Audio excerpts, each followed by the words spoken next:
Baik, salam jumpa lagi. Assalamualaikum warahmatullahi wabarakatuh. Kita ketemu di materi selanjutnya, lanjutan dari Google Classroom, yaitu bagaimana cara kita untuk menilai tugas yang telah diberikan kepada siswa atau peserta, gitu ya. Lalu melihat rekap nilainya yang secara otomatis bisa tersimpan, ya.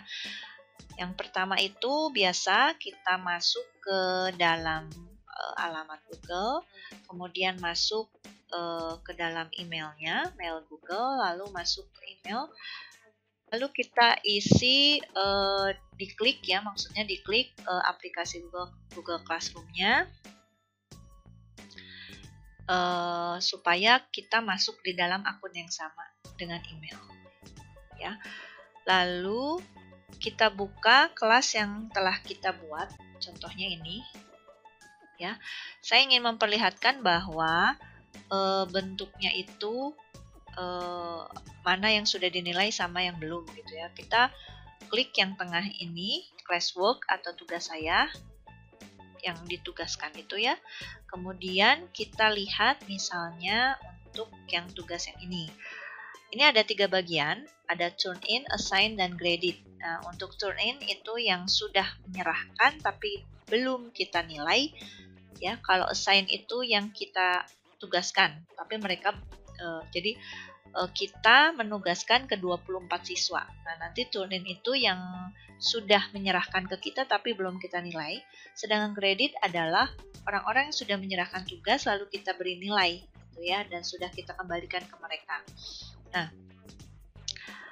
kita akan beralih ke cara bagaimana membuat nilai. Ya, contohnya ini misalnya ya. Nah, penugasan itu ada berbagai macam ya. Ada yang langsung ada di Google Drive ya, atau ada yang mengupload tugasnya gitu ya. Kita lihat di sini ada 14 orang menyerahkan dan belum dinilai. Ya, contohnya salah satunya adalah ini misalnya. Kita buka punya peserta atau punya siswa. Kemudian jika dia mengerjakannya langsung di Google Slide, maka ini akan langsung terbuka tugasnya. Tapi kalau misalnya dia berupa upload dan foto atau apa, kita buka dulu filenya, kita periksa dulu. Nanti setelah itu di bagian ini ya, kemudian baru kita kasih nilai jika sudah diperiksa ya. Kita kasihnya misalnya 90. Nah, kemudian kita beri komentar, misalnya baik atau feedback gitu ya. Baru klik post gitu ya. Nah, setelah itu baru klik return gitu ya. Misalnya seperti itu, klik return ya. Maka nanti dia akan menjadi graded ya, sudah posisinya sudah dinilai. Jadi beri nilai, kemudian beri komentar, lalu post gitu ya. Setelah itu bisa di close ya. Nanti tandanya sudah dinilai itu ada di sebelah sini gitu ya. Kemudian saya akan kembali ke penugasan yang lain, misalnya yang sudah dinilai ya. Penugasan yang sudah banyak dinilai, saya beri contoh misalnya ini ya. Yang saya nih, ada 14 orang sudah dinilai, kita klik yang sudah dinilai ini, kita lihat nilainya. Ini sudah dinilai semua. Kemudian kita lihat di sini ada tanda folder ya. Tanda folder ini adalah menunjukkan bahwa tugas-tugas itu akan otomatis masuk ke Google Drive kita. Nah, ini Google Drive-nya. Ya, jadi sudah terkumpul di Google Drive secara otomatis. Kemudian, bagaimana melihat nilai yang sudah otomatis terekap, itu diklik gerigi. Jika ingin di-download langsung ke dalam bentuk CSV. Ya. Kalau kita mau melihat dulu dalam bentuk Google Sheet-nya, data-datanya ada di Google Sheet, kita klik, maka otomatis di sampingnya itu akan terbuka, di mana nilai-nilainya itu akan otomatis ada sesuai nama. Ya, terekap juga alamat emailnya, kemudian ini tugas-tugasnya, nilai-nilainya semua sudah dirata-ratakan seluruhnya. Gitu. Kecuali kalau mau diberi rumus lain di bawahnya silahkan. Gitu ya.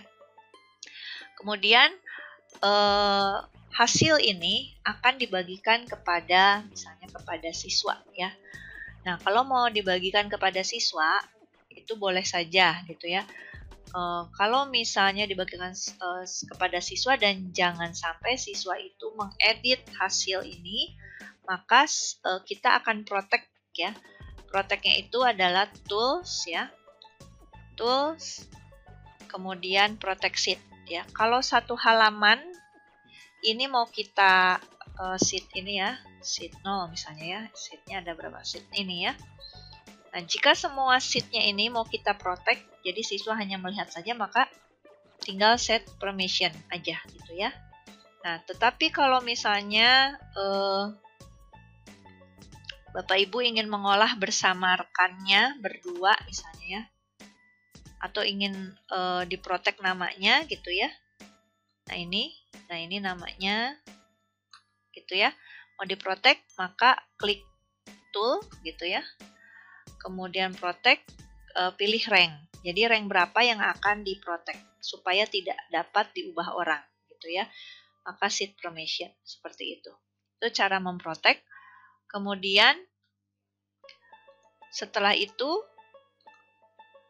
kita bagikan. Kita bisa misalnya bagikan share ya. Kita share ya. Kita juga bisa ya, sebelum share kita juga bisa mendownload dalam bentuk docx, XLS ya ke dalam komputer kita atau laptop kita download nih ya. Jadi masuk ke dalam local disk kita gitu ya, di data gitu ya, di laptop atau komputer kita. Atau bisa juga disimpan dalam bentuk PDF ya, mau mengirimnya kemudian simpan dulu di laptop kita dalam bentuk PDF atau dalam bentuk SLX, itu juga bisa. Tapi kalau langsung mau dibagikan ya menjadi file bersama gitu ya, kita klik share, kemudian dibuka dulu get linknya itu, jangan di-restrict ya, diubah menjadi semua orang dapat akses misalnya seperti itu. Kemudian kita ubah di sini ya, bisa bentuknya viewer gitu ya, komentar dan editor. Kalau editor misalnya sama-sama ingin mengedit file ini, misalnya ada 2 guru yang terlibat di penilaian ini misalnya ya, maka klik editor gitu. Ya, seperti itu. Cara kedua yaitu dengan men-share menggunakan email ya, misalnya email ini kemudian editor gitu ya. Paling aman nih ya, kalau mau mengedit sama-sama, kita pilih yang men-share-nya melalui email, jangan yang melalui link. Kalau melalui link, bisa jadi kalau misalnya ada yang ingin masuk ke situ bisa aja tidak ya. Jadi lebih baik satu fokus gitu ya, misalnya ini ya, siapa lagi gitu. Misalnya ya. Ini juga jadi 2 orang guru, jadi bertiga guru yang sama-sama akan bisa mengedit data ini gitu ya, baru send gitu ya, seperti itu melalui email. Nah, tetapi kalau misalnya men-share-nya ingin kepada mahasiswa gitu ya, atau siswa gitu kan, itu tinggal cek anyone with link gitu ya. Kalau punya grup siswa boleh menggunakan email ya, tapi nanti bentuknya misalnya ini pelatihan ini misalnya ya, bentuknya jangan editor kalau hanya untuk dilihat, tapi viewer gitu ya. Lebih bagus lagi sebelum dibagikan itu kita protect dulu bagian-bagian mana yang jangan diedit gitu ya. Jadi ketika share perhatikan tanda ini ya, viewer, komentar atau editor gitu. Jadi kita bisa sama-sama mengedit di sini atau bahkan hanya mengizinkan orang melihat saja. Nah, seperti itu